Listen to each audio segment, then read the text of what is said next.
বিসমিল্লাহির রহমানির রহিম। পরম কন্যা আল্লাহ নামে শুরু করলাম। উষ্ণ ও উষ্ণতার এক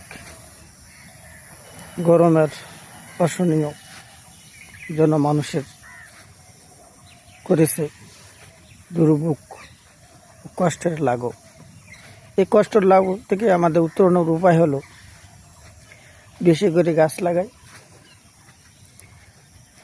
এবং খাল বিল নদী নালা খনন করি এবং মাঠের মাঝখানে ক্যানেল তৈরি করি।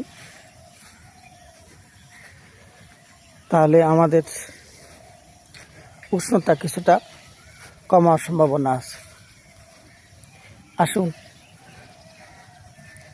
আমরা প্রকৃতি থেকে আবার প্রকৃতির ছায়া যেন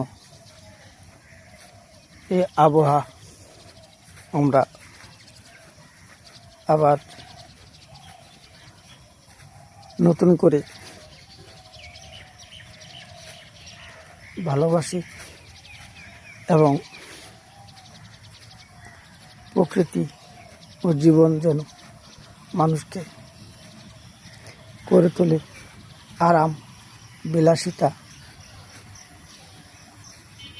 যা মানুষকে অসহনীয় গরম থেকে দুর্ভোগ পেতে হয়।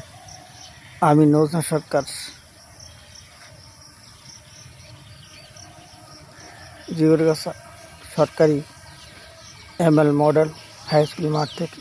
ধন্যবাদ। আবার দেখা হবে অন্য কোনো স্থানে।